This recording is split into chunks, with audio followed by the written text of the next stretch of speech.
नमस्कार, मैं डॉक्टर नवीन कुमार जैन, प्रवक्ता जेवी Jain inter college Saharanpur virtual classes में आप सभी का स्वागत करता हूं। कक्षा 12 व्यापारिक संगठन एवं पत्र व्यवहार में आज का हमारा टॉपिक है व्यापारिक कार्यालय की कार्यविधि। और उसमें स्पेशली कार्यविधि तो बहुत सारी होती हैं, लेकिन विशेष रूप से आने व जाने वाले पत्रों का लेखा। आज हम इस टॉपिक के बारे में डिटेल्ड स्टडी करेंगे।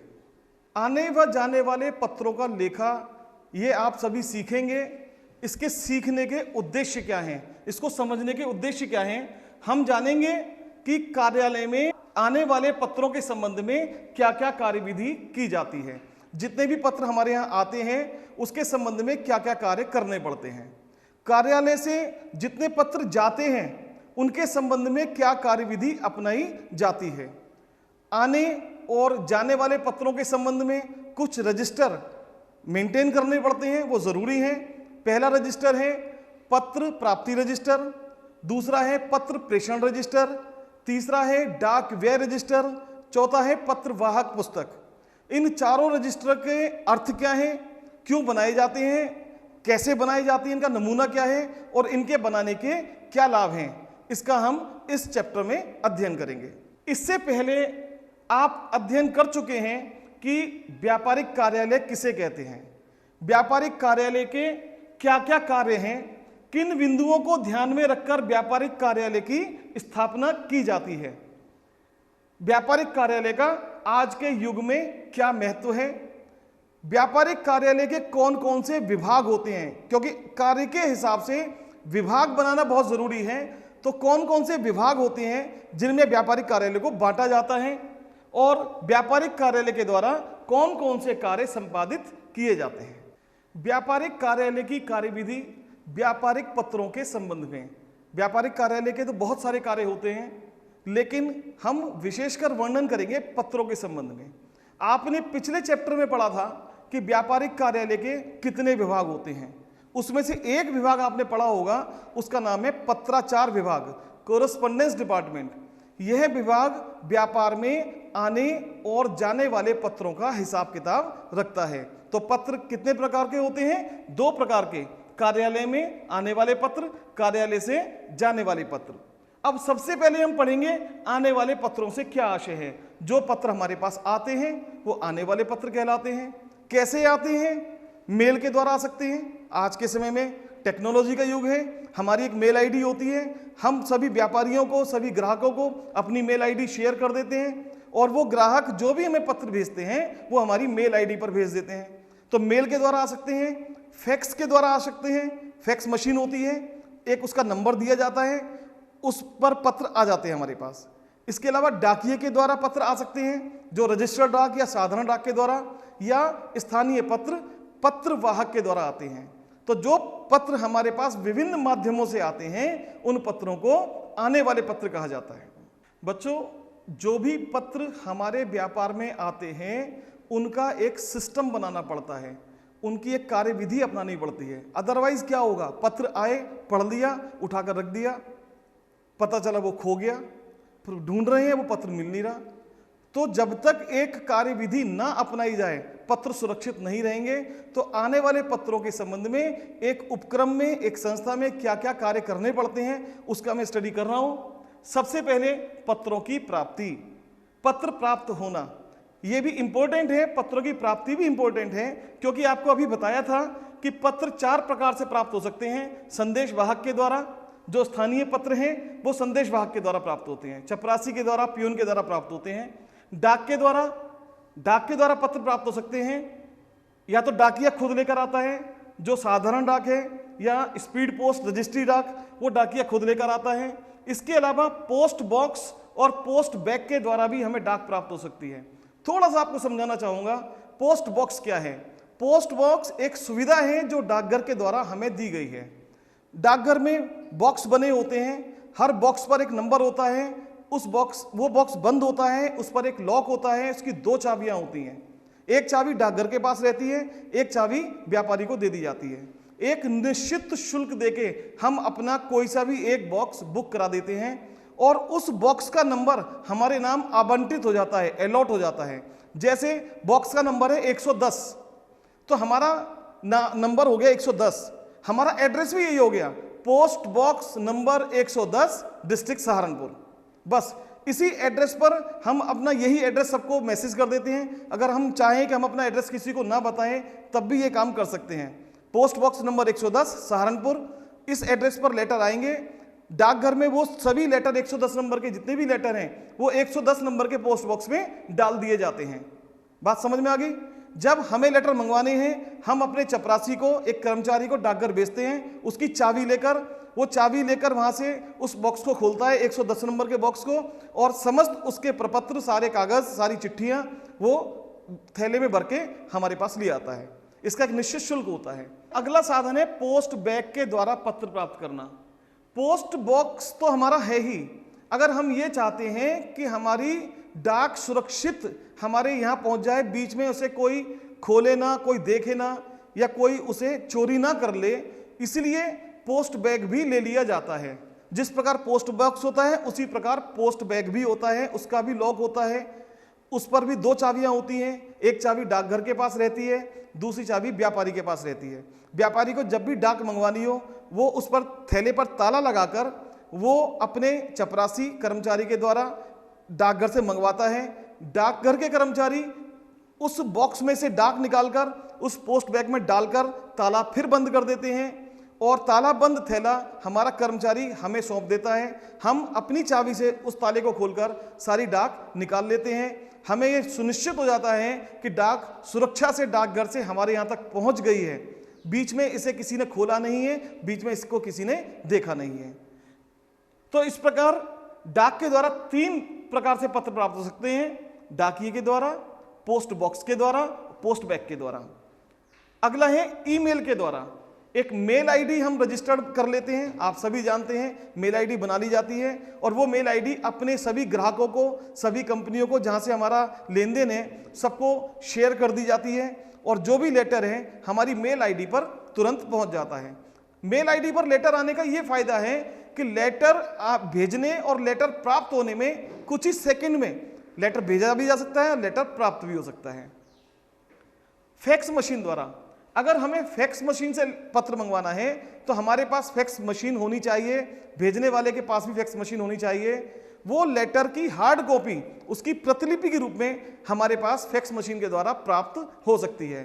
तो इस प्रकार आपने देखा पत्रों को 4 प्रकार से प्राप्त कर सकते हैं, संदेश भाग के द्वारा, डाक के द्वारा, ईमेल के द्वारा और फैक्स मशीन के द्वारा।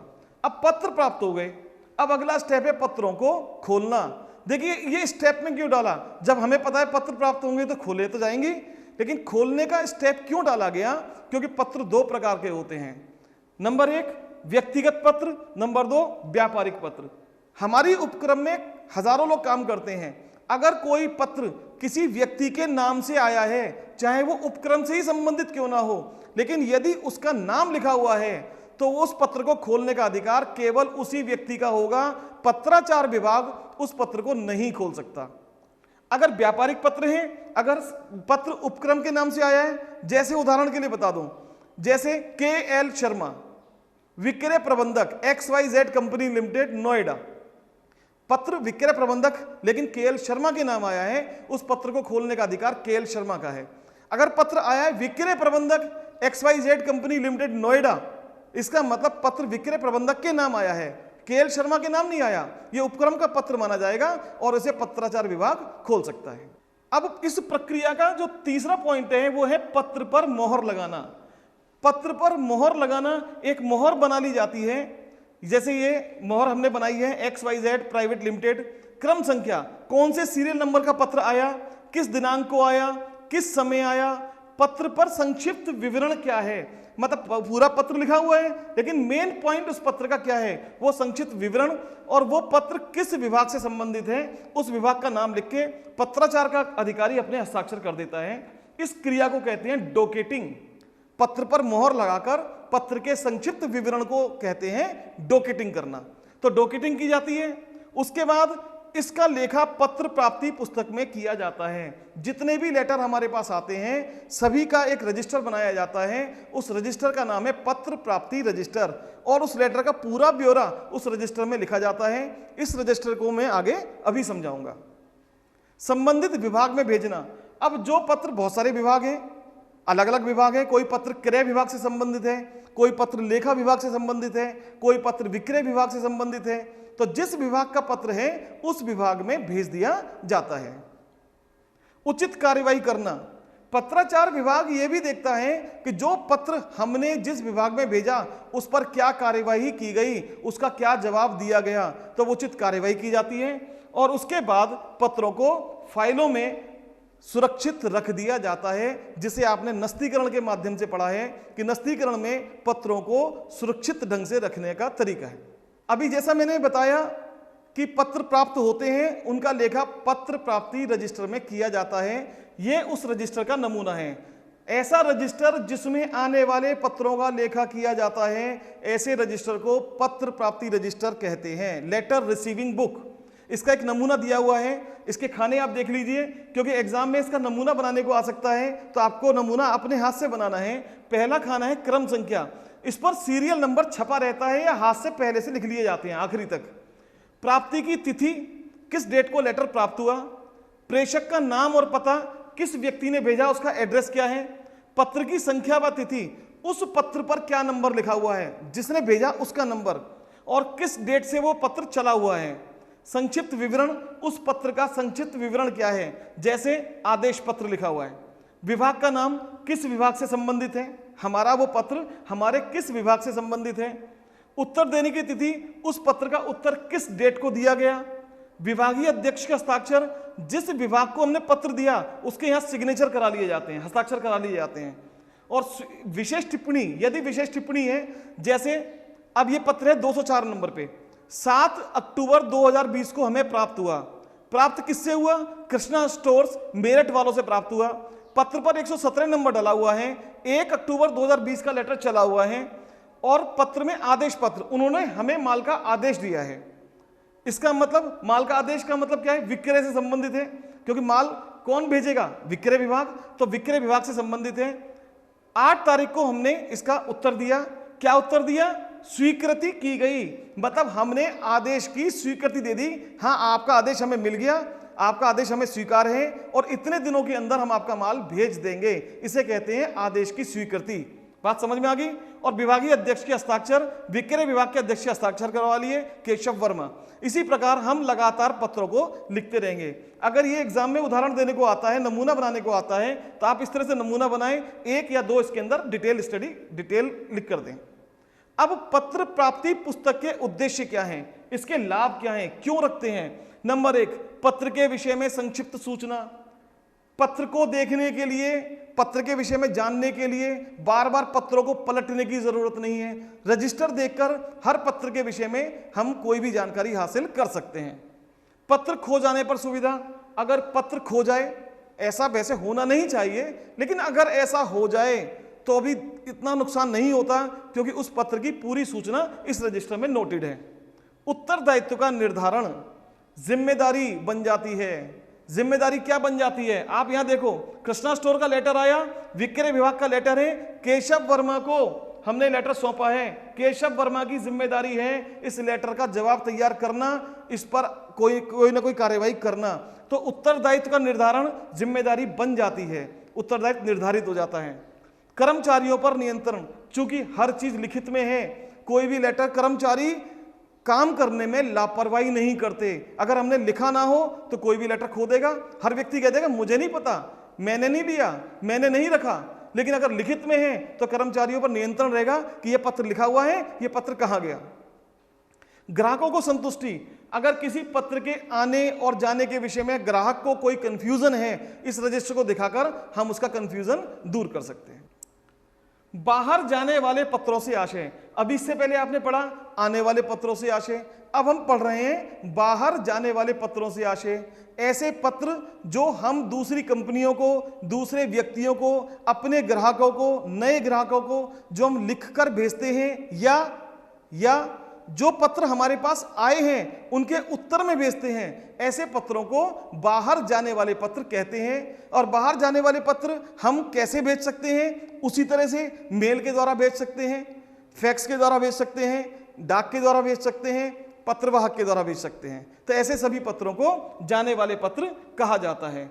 अब जैसे आने वाले पत्रों के संबंध में कार्यवाही की जाती है, ऐसे ही बाहर जाने वाले पत्रों के विषय में भी कार्यवाही उसी प्रकार से करते हैं। इसके 10 पॉइंट हैं। क्या क्या कार्यवाही करते हैं? नंबर 1 पॉइंट, बाहर जाने वाले पत्रों को तैयार किया जाता है। जिस विभाग का पत्र है वो विभाग उस पत्र को तैयार करता है। तैयार करते समय कुछ बातों का हमें ध्यान रखना है। भाषा सरल और स्पष्ट होनी चाहिए। भाषा में गूढ़ शब्दों का प्रयोग करेंगे, ग्राहक समझ नहीं पाएगा। सरल भाषा और स्पष्ट भाषा होनी चाहिए। नंबर 2, ज्यादा लंबा पत्र नहीं होना चाहिए। पत्र भर दिया, मुख्य बिंदु खो गया, कहीं मुख्य बिंदु पता ही नहीं चला हम क्या लिखना चाह रहे हैं। ज्यादा लंबा पत्र नहीं होना चाहिए।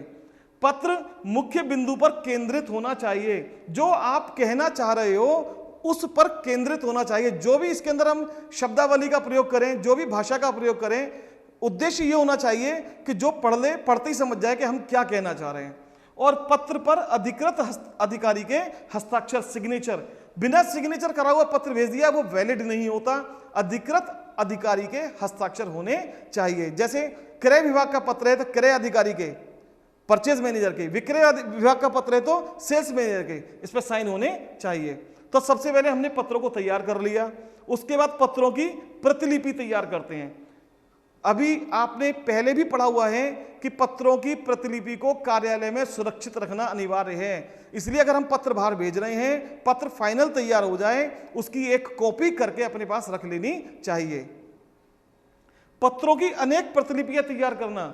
अगर हम गश्ती पत्र भेज रहे हैं, गश्ती पत्र का मतलब आपने पढ़ा होगा कि जब हम एक जैसा पत्र बहुत सारे ग्राहकों को भेजते हैं, अपनी एक सूचना जब कई ग्राहकों को देनी अनिवार्य होती है, जैसे हमारा प्रोडक्ट बदल गया या हमारा एड्रेस बदल गया, अब हमारे 100 ग्राहक हैं तो 100 ग्राहकों को हम एक जैसी सूचना देंगे कि हमारा पहले पता ये था, अब पता ये हो गया है। तो उन सबको अलग अलग पत्र लिखने की आवश्यकता नहीं है। एक पत्र लिखा, ग्राहक के नाम के आगे डैश कर दिया और उसकी 100 प्रतियां निकाल ली, मूल प्रति अपने पास रख ली और 100 प्रतियों पे ग्राहक का अलग अलग एड्रेस लिखकर और सभी ग्राहकों को पोस्ट कर दिया। तो ऐसी स्थिति में पत्रों की अनेकों प्रतिलिपियां तैयार करी जाती हैं। बाहर जाने वाले पत्रों को पत्र प्रेषण रजिस्टर में चढ़ाना, यह भी बहुत जरूरी है। पत्र प्रेषण रजिस्टर, जिसे हम कहते हैं डिस्पैच रजिस्टर, जब पत्र बाहर जाएंगे तो जिस प्रकार आने वाले पत्रों का लेखा पत्र प्राप्ति पुस्तक में करते हैं, उसी प्रकार बाहर जाने वाले पत्रों का लेखा पत्र प्रेषण रजिस्टर में किया जाता है। पत्र प्रेषण रजिस्टर का नमूना इसके बाद समझाऊंगा। उसके बाद पत्र पर संख्या लिखी जाती है। जिस प्रकार आने वाले पत्रों को हम पत्र प्राप्ति रजिस्टर में चढ़ाते हैं, उस पर एक संख्या होती है। जाने वाले पत्रों को पत्र प्रेषण रजिस्टर में चढ़ाते हैं। पत्र प्रेषण रजिस्टर पर सबसे पहले नंबर पे क्रम संख्या लिखी होती है। वो क्रम संख्या उस पत्र के ऊपर लिख दी जाती है, जिसे हम कहते हैं पत्रांक। पत्रांक से ही हम अपने किसी भी पत्र को ढूंढ सकते हैं। पत्रों को मोड़ना, लिफाफे में रखना और उसे बंद करना, यह भी इंपॉर्टेंट है। पत्र को उतना मोड़ा जाए ताकि वो पत्र फटे नहीं, कटे नहीं, जरूरत से ज्यादा फोल्ड भी नहीं देने। लिफाफे के साइज के हिसाब से पत्रों को मोड़ा जाता है, लिफाफे में रखा जाता है और लिफाफा बंद किया जाता है। उसके बाद है लिफाफे पर पता लिखना। जो पता, जिस पते पर हम लेटर भेजना चाहते हैं, वो पूरा पता, अपूर्ण पता पत्र को खो देगा। पता सही होना चाहिए, पूरा होना चाहिए। डाक व्यय रजिस्टर में चढ़ाना। अब देखिए बात आती है, पत्र का लिफाफा तैयार हो गया, अब पत्र को कैसे भेज रहे हैं? 2 प्रकार से पत्र भेज सकते हैं। डाक के द्वारा भेज सकते हैं या पत्रवाहक के द्वारा भेज सकते हैं। यदि पत्र डाक के द्वारा भेज रहे हैं, चाहे वो साधारण डाक हो चाहे वो रजिस्टर्ड डाक हो, तो डाक के द्वारा भेजने पर हमें एक रजिस्टर में और चढ़ाना पड़ता है, जिसे कहते हैं डाक व्यय रजिस्टर। रीजन, पत्र के ऊपर डाक टिकट लगने हैं, तो डाक टिकटों की हिसाब किताब रखने के लिए उस पत्र को डाक व्यय रजिस्टर में चढ़ाया जाता है। पत्रवाहक रजिस्टर में चढ़ाना, यदि पत्र लोकल है, जैसे मैं सहारनपुर से हूं, मेरा व्यापार सहारनपुर में है, अगर मैं सहारनपुर के किसी व्यापारी को पत्र भेजूंगा तो मैं पत्रवाहक के द्वारा भेजूंगा, पत्र शीघ्रता से जल्दी पहुंच जाएगा, डाक व्यय भी बचेगा। तो यदि पत्र में अपने चपरासी के द्वारा, पत्रवाहक के द्वारा भेज रहा हूं, तो पत्र को पत्रवाहक रजिस्टर में चढ़ाया जाता है। ये डाकवे रजिस्टर और पत्रवाहक रजिस्टर का नमूना ये आगे समझाया जाएगा। उसके बाद पत्रों की प्रतिलिपि फाइल करना, जब पत्र भेज दिया जाता है प्रतिलिपि पर भी वही पत्रांक, आपको मैंने बताया था ना, जाने वाले पत्रों के ऊपर एक पत्रांक लिखा जाता है, वही सेम पत्रांक उसकी प्रतिलिपि पर भी लिख दिया जाता है और प्रतिलिपि को सुरक्षित फाइलों में रख लिया जाता है। पत्र भेजने के लिए किस रजिस्टर में लेखा किया जाता है? अभी आपको बताया था पत्र प्रेषण रजिस्टर में, डिस्पैच रजिस्टर में। यह डिस्पैच रजिस्टर का नमूना है। डिस्पैच रजिस्टर किसे कहते हैं आपको अर्थ पता है? ऐसा रजिस्टर जिसमें बाहर जाने वाले पत्रों का लेखा किया जाता है, ऐसे रजिस्टर को डिस्पैच रजिस्टर, पत्र प्रेषण रजिस्टर कहते हैं। ये उसके खाने हैं: क्रम संख्या, पत्र भेजने की तिथि, पाने वाले का नाम और पता, संक्षिप्त विवरण, भेजने का साधन, विशेष टिप्पणी यदि है, जरूरी नहीं कैसे लिखो, यदि कोई टिप्पणी है तो टिप्पणी लिखेंगे, अन्यथा नहीं लिखेंगे। एक एग्जाम्पल बताता हूं, 121 नंबर, ये क्रम संख्या छपी हुई है। 121 नंबर पर 7 अक्टूबर 2020 को हमने एक लेटर भेजा, ओम प्रकाश एंड सन्स मेरठ को भेजा, और क्या भेजा? माल भेजने की सूचना। हमने इनको सूचना भेजी कि हमने आपको माल भेज दिया है। कैसे भेजा? डाक के द्वारा। बात समझ में आ गई? एक आपको और बता रहा हूं, जैसे 124 नंबर पर 9 अक्टूबर 2020 को एक लेटर भेजा, मल्होत्रा बुक डिपो दिल्ली को भेजा, मूल्य सूची भेजी पत्रवाहक के द्वारा। इसका मतलब ये फर्म दिल्ली की फर्म है, दिल्ली के पत्र को उसने पत्रवाहक के द्वारा भेजा। तो इस प्रकार अगर पत्र प्रेषण रजिस्टर का नमूना बनाने को आ जाए तो आप ये सारे खाने बनाएंगे। इसमें 2 या 3 एग्जाम्पल इस तरह से पूरे लिख देंगे। अब इस पत्र प्रेषण रजिस्टर के लाभ क्या हैं? ये इसके लाभ हैं। नंबर 1, पत्र भेजने का प्रमाण। हमने लेटर भेजा, इस चीज का प्रमाण है कि हमने लेटर भेजा है, ये रजिस्टर है, रजिस्टर में उस भेजे हुए लेटर की पूरी डिटेल लिखी हुई है। कैसे भेजा? डाक के द्वारा भेजा, पत्रवाहक के द्वारा भेजा, सब कुछ लिखा हुआ है। नंबर 2, पत्र भेजने की तिथि का ज्ञान। कौन सा पत्र किस डेट में डिस्पैच किया गया, वो तिथि इसके ऊपर लिखी हुई है, उसका ज्ञान इस रजिस्टर से हो जाता है। भावी संदर्भ में सुविधा, यदि अगले किसी पत्र में पिछले किसी पत्र का हवाला देना हो तो इस रजिस्टर से देखकर भविष्य में संदर्भ के लिए प्रयोग कर सकते हैं।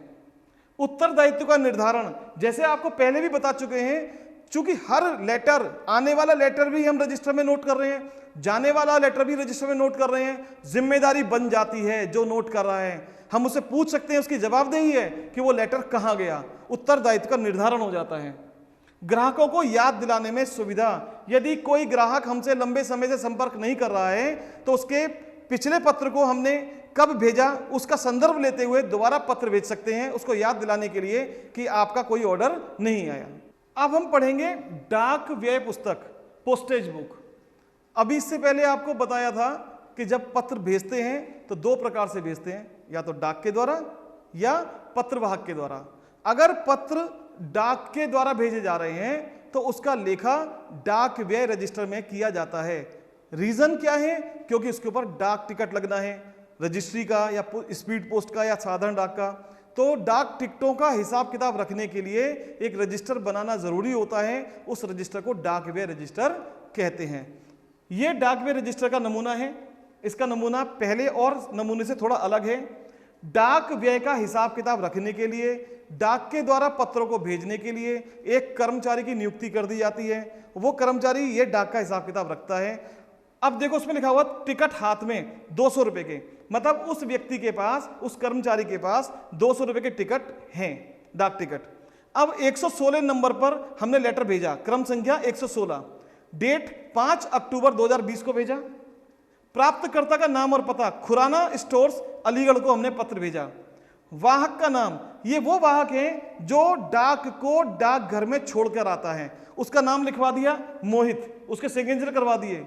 रीजन क्या है? हमने डाक के लिए पत्र दिया कि जाओ उसे डाकघर में डाल आओ, रास्ते में गिर दिया, रास्ते में खो दिया, उसके सिग्नेचर हैं, वो जिम्मेदार हो जाएगा, वो सजग हो जाएगा कि ये गलती नहीं करनी। क्या भेजा? लिफाफा भेजा, साधारण लिफाफा भेजा। उस पर टिकट कितने खर्च हुआ? 5 रुपए का खर्च हुआ। अगला पत्र 5 अक्टूबर को ही भेजा, विशाल गोयल दिल्ली को भेजा। इसमें भी वाहक का नाम मोहित है। रजिस्टर्ड पत्र भेजा, खर्चा हुआ 35 रुपए का। अगले पर खर्चा हुआ 30 रुपए का, अगले पे खर्च हुआ 45 रुपए का। 200 रुपए के टिकट है, टोटल खर्चा हो गया 115 रुपए का। 200 में से 115 घटा दिए, शेष बचा 85 रुपये, दोनों तरफ टोटल बराबर कर दिए 200 रुपये 200 रुपये। अब ये हिसाब किताब हो गया कि 200 रुपये के टिकट थे, इन डेट्स में हमारा 115 का खर्च हुआ, 85 रुपये के टिकट बच रहे हैं। इस प्रकार डाक व्यय रजिस्टर मेंटेन किया जाता है। अब डाक व्यय पुस्तक बनाने के क्या लाभ हैं, क्यों बनाते हैं, किस लिए बनाते हैं? डाक व्यय का सही अनुमान लगाना। अदरवाइज डाक टिकट रखे हैं, डाक टिकट लगा दिए, पत्र भेजते रहे, हमें यही अनुमान नहीं लग पा रहा कि हमने डाक पर कितना खर्च किया। नंबर 2, ग्राहकों से डाक व्यय वसूल करने में सुविधा। कुछ ग्राहक ऐसे होते हैं जिनसे हमने ये तय किया हुआ है कि जो भी डाक पर खर्च होगा हम आपसे वसूल करेंगे, तो इस रजिस्टर को दिखाकर कितना खर्च हुआ हम उनसे वसूल कर सकते हैं। डाक टिकटों की चोरी ना होना। जब डाक टिकट का पूरा हिसाब किताब लिखा हुआ है तो चोरी कैसे हो जाएगी? अगर हिसाब किताब ना लिखा हो तो डाक टिकट चोरी जरूर होंगे। मतभेद होने पर प्रमाण, ये तो प्रमाण है ही। अगर कोई मतभेद हो जाता है ग्राहक और हमारे बीच में, तो हम डाक व्यय रजिस्टर, पत्र प्रेषण रजिस्टर दिखाकर प्रमाण दे सकते हैं कि हमने तुम्हें पत्र भेजा, उसका लेखा पत्र प्रेषण में भी है, डाक के द्वारा भेजा, इसका लेखा डाक व्यय में भी है, कैसे भेजा, रजिस्ट्री भेजी तो रजिस्ट्री भी लिखी हुई है। तो मतभेद होने पर प्रमाण के रूप में हम डाक व्यय रजिस्टर प्रस्तुत कर सकते हैं। आज का हमारा आखिरी रजिस्टर है पत्रवाहक पुस्तक, जिसे हम पियोन बुक कहते हैं। अभी आपको समझाया था स्थानीय पत्र भेजने होते हैं। स्थानीय पत्र हम डाक के द्वारा ना भेजकर अपने पत्रवाहक के द्वारा भेजते हैं। तो यदि पत्र पत्रवाहक के द्वारा भेजा जा रहा है तो उसका लेखा पत्र प्रेषण रजिस्टर में तो होगा, साथ में पत्रवाहक पुस्तक में होगा, डाक व्यय रजिस्टर में नहीं होगा। पत्रवाहक रजिस्टर का एक नमूना यहां दिया हुआ है। इसमें नमूने में देखिए ध्यान से, क्रम संख्या, ये सीरियल नंबर, ये छपे रहते हैं। डेट, किस डेट को भेजा, प्राप्तकर्ता का नाम और पता लिखा जाएगा, क्या भेजा, प्रेषित वस्तु, पत्रवाहक का नाम, कौन व्यक्ति पत्र लेकर गया, और प्राप्तकर्ता के हस्ताक्षर, जिसको वो लेटर देकर आया उसके सिग्नेचर यहां पर कराए जाएंगे। अब जैसे 217 नंबर पर 6 अक्टूबर 2020 को पत्र भेजा, गोयल एंड कंपनी, आड़त बाजार, मेरठ को पत्र भेजा। ये चारों पत्र मेरठ के ही हैं। मैंने आपको बताया था ना, लोकल पत्र, ये फर्म मेरठ की है, तो चारों पत्र लोकल मेरठ को ही भेजे गए हैं। क्या भेजा, तकादे का पत्र भेजा। आप पत्रों में पढ़ चुके हैं या पढ़ेंगे। तकादे का पत्र भेजा, किसके द्वारा भेजा, भगत हमारा काम करने वाला एक पियोन है, पत्रवाहक है, उसके द्वारा भेजा। उस पर भगत के सिग्नेचर हो गए। अब भगत इस पत्र को गोयल एंड कंपनी, आड़त बाजार, मेरठ लेकर जाएगा, उनको पत्र सौंपेगा और यहां पर उसके सिग्नेचर करा लेगा। हमारे पास सबूत है कि हमने आपको पत्र भेजा, हमारे पास सबूत है कि आपने पत्र प्राप्त किया। तो ये पत्रवाहक पुस्तक का नमूना है। अब इसके क्या लाभ हैं, पत्रवाहक रजिस्टर के क्या लाभ हैं? पत्र भेजने का प्रमाण, ये तो आपको मैंने बता ही दिया कि पत्र भेजा सबसे पहले तो डिस्पैच रजिस्टर, पत्र प्रेषण रजिस्टर में, और उसके बाद पत्रवाहक रजिस्टर में। पत्र भेजा तो डिस्पैच रजिस्टर का नंबर उस पर डला हुआ है, एक तो वो प्रमाण, प्लस पत्रवाहक के द्वारा भेजा तो पत्रवाहक रजिस्टर में लिखा हुआ इसका प्रमाण, और आपने पत्र प्राप्त कर लिया, पत्र प्राप्ति का भी प्रमाण है, क्योंकि इस पर प्राप्तकर्ता के हस्ताक्षर हैं। डाक व्यय की बचत, जब लोकल पत्र हैं तो हम डाक व्यय क्यों लगाएं, डाक व्यय पर क्यों खर्च करें? हम अपने पत्रवाहक को भेजकर पत्र भेजे जा सकते हैं और डाक व्यय बच जाता है। पत्रवाहक द्वारा सतर्कता से कार्य करना। देखिए, जब हर पत्र लिखित में है, पत्रवाहक के हस्ताक्षर हमने कराकर रख लिए, इसका मतलब पत्रवाहक सतर्क हो जाएगा, वो पत्र को भेजने में लापरवाही नहीं करेगा, वो सावधानी से पत्र लेकर जाएगा, रिसीव कराएगा और उसी की रिसीव की कॉपी हमें दिखाएगा कि ये पत्र मैंने दे दिए और ये इनकी प्राप्ति है। तो पत्रवाहक लापरवाही नहीं करेगा, सतर्कता से कार्य करेगा। तो बच्चों, इस पूरे अध्याय में हमने क्या सीखा? व्यापार में जो पत्र आते हैं, उन आने वाले पत्रों के संबंध में क्या क्या कार्यविधि कराई जाती है, जाने वाले पत्रों के संबंध में क्या क्या कार्यविधि अपनाई जाती है। इसके अलावा आने और जाने वाले पत्रों के संबंध में जो रजिस्टर मेंटेन किए जाते हैं, जैसे पत्र प्राप्ति रजिस्टर, पत्र प्रेषण रजिस्टर, डाक व्यय रजिस्टर, पत्रवाहक रजिस्टर, वो रजिस्टर किस प्रकार बनाए जाते हैं, उनको बनाने के क्या लाभ हैं। अब कुछ वर्क आपको मैं दे रहा हूं, आप उस वर्क को अपनी उत्तर पुस्तिका में नोट करेंगे, आप इन्हें याद करेंगे। आने वाले पत्रों से क्या आशय है, इसके संबंध में क्या कार्यविधि की जाती है, पहला क्वेश्चन। दूसरा क्वेश्चन, जाने वाले पत्रों के संबंध में क्या क्या कार्यविधि अपनाई जाती है। देखिए, इसमें यह ध्यान रखना, आने वाले पत्रों के संबंध में कार्यविधि, अगर इसका लॉन्ग क्वेश्चन आता है तो पत्र प्राप्ति पुस्तक का नमूना भी इसके साथ में बीच में बनाना है। और जाने वाले पत्रों के संबंध में कार्यविधि अगर आता है लॉन्ग क्वेश्चन में तो पत्र प्रेषण रजिस्टर का नमूना भी बनाकर दिखाना है, अन्यथा लघु में आए तो केवल कार्यविधि लिखनी है। फिर 4 क्वेश्चन और दिए हैं। पत्र प्राप्ति पुस्तक किसे कहते हैं, इसका एक नमूना बनाइए और इसके लाभ लिखिए। पत्र प्रेषण रजिस्टर किसे कहते हैं, इसका नमूना बनाइए और इसके लाभों का वर्णन कीजिए। डाकवे रजिस्टर किसे कहते हैं, इसका नमूना बनाइए और इसके लाभों का वर्णन कीजिए। और लास्ट है पत्रवाहक पुस्तक किसे कहते हैं, इसका नमूना बनाइए और इसके लाभों का वर्णन कीजिए। बच्चों, मैं उम्मीद करता हूं आपको कार्यालय में आने और जाने वाले पत्रों के विषय में कार्यविधि समझ में आई होगी। आप सभी काम को पूरा करें। Thank you.